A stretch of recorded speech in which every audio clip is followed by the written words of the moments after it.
They say life after 50 gets quieter, simpler, more peaceful.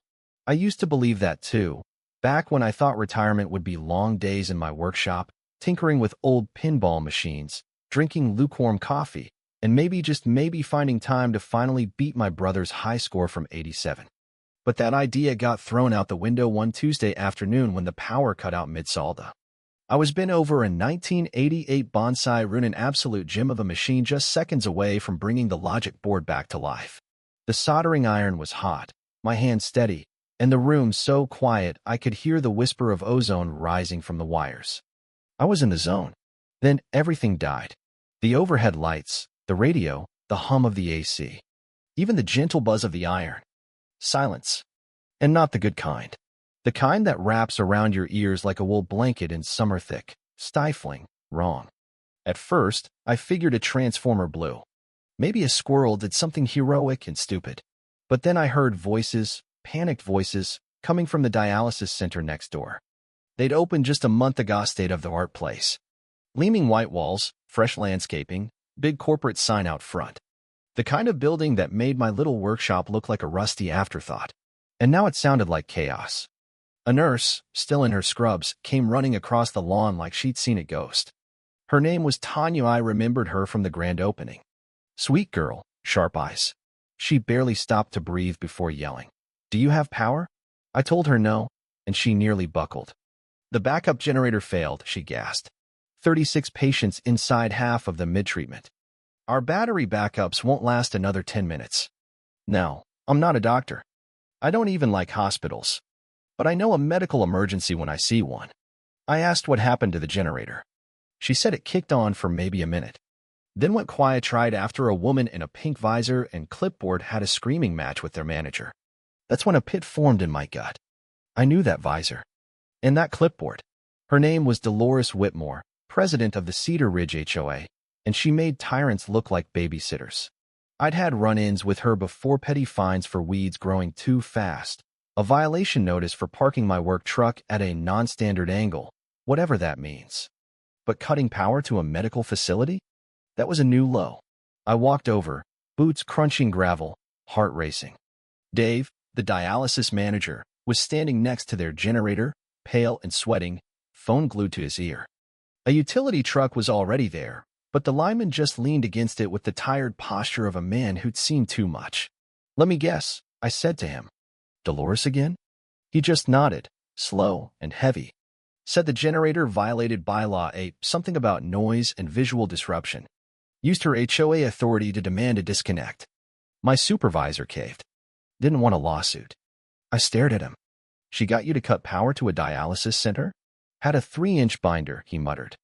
"Color-coded. Laminated tabs. Affidavits from neighbors about the offensive humming noise." He looked at the generator like it had betrayed him. Dave hung up, looking 10 years older. "We're being told it could be 48 hours before we get reviewed. We have to evacuate, send every patient to different hospitals. In the middle of treatment. Do you know what that means?" I didn't answer. I didn't need to. My eyes had already drifted to the corner of my lot where a big blue Peterbilt semi-truck sat gleaming in the sun like a sleeping giant. My dad called it the Ox. His pride and joy. A 1.2 megawatt rolling generator built for disasters, concerts, and movie sets. Way overkill for my little operation. But maybe not today. I turned to Dave. "Give me 20 minutes. "How?" "With an approved, non-permanent mobile power solution," I said, already walking back. The Ox hadn't run in months. Insurance was a beast. Maintenance even worse. But it was still registered, still full of diesel, and still mine. I climbed into the cab, turned the key, and felt it rumble awake like an angry dragon. The ground shook. Birds took off from trees. My heart swelled. I called my guys Reggie and his son Luke. Best electricians in the county. They showed up in their battered white van 10 minutes later, eyebrows raised. "We really doing this, Jack?" "Yeah," I said, pointing to the dialysis center. "We're saving Tuesday. We ran thick cables, made connections clean as a whistle." The Ox was roaring like a freight train, but steady, glorious. When we flipped the main breaker, I held my breath. Then lights flicked on across the dialysis center. A second later, I heard the sound of people cheering inside. Maria, the nurse, gave me a tearful thumbs up through the window. I almost choked up. That moment didn't last. Dolores pulled up in her white SUV like she was entering a battlefield. She stepped out, pink visor, clipboard, eyes blazing. She started taking photos, pointing her phone like a weapon. Then came the accusations. Unlicensed commercial operation, noise violation, hazardous emissions. This is not approved by the board. I turned to Reggie. Showtime. Cops arrived 2 minutes later. 2 of them. One older guy with the look of a man who wanted retirement more than breath, and one young rookie with a notepad and idealism. Dolores launched into a full monologue about this, ordinance that. The older cop, Officer Hale, pointed to the building. Is this truck powering that center? Yes, sir, I said. They had no other option. Dolores screeched. That's irrelevant. The law is the law. The rookie looked at me, eyes full of questions. Sir, do you have a permit for this deployment? Before I could speak, Hale cut in. A permit for keeping people alive? Let's calm down, son. He pulled me aside. Spoke low. She knows the codes. She'll drown you in paperwork, but between you and me, keep that thing running. We'll figure out the rest. And just like that, the neighborhood split. Half stood with Dolores, arms crossed, muttering about property values and noise. One guy actually said his chihuahua was spiritually disturbed by the generator. But the other half? They brought us sandwiches. Bottled water. One old man said, my wife's in there. Thank you, son. Then the TikTok kid showed up.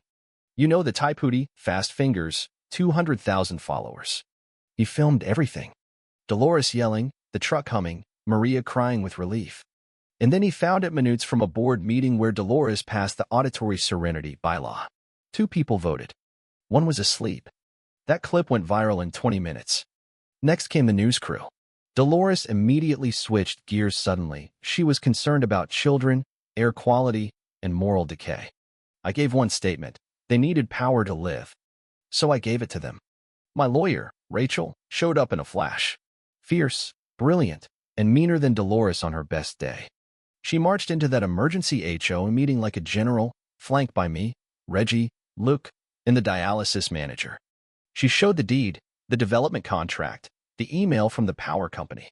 Dolores didn't even have jurisdiction. The HOA never filed the easement paperwork. She had cut power to a medical facility she didn't even own. The room erupted. Rachel wasn't done. And by the way, she said, clicking the projector, here's a picture of MS. Whitmore's illegal gnome, her 6'2" fence, her non-regulation mailbox, and her SUV parked on her neighbor's grass. You could hear the laughter 3 streets over. The board voted. No confidence. Dolores grabbed her binder and stormed out like a cartoon villain. Her reign was over. Next morning, power company truck showed up. Not to disconnect, but to take over, properly. They fixed what Dolores broke. Gave me a nod on the way out. That was enough. Later that day, I got a package from the dialysis center. A framed card signed by every patient. And a steakhouse gift card big enough to feed a football team. Now, the ox sits quiet in my yard. Still massive. Still unnecessary. Still beautiful. I walk past it sometimes. Give it a little pat. Because that day, when rules tried to strangle compassion, it roared back and reminded the whole neighborhood what power really means. And you know what? That pinball machine still doesn't work. But I'm okay with that. Thanks for listening, y'all. Let me know in the comments. Have you ever seen someone hide behind rules to do something heartless? Or maybe you've stood up and done the right thing, even when it wasn't approved? I'd love to hear it. And hey, if you enjoyed this story, hit that subscribe button, give it a like, and share it with someone who needs a reminder that good neighbors still exist. Because sometimes, one generator can light up more than a building. It can light up a whole town.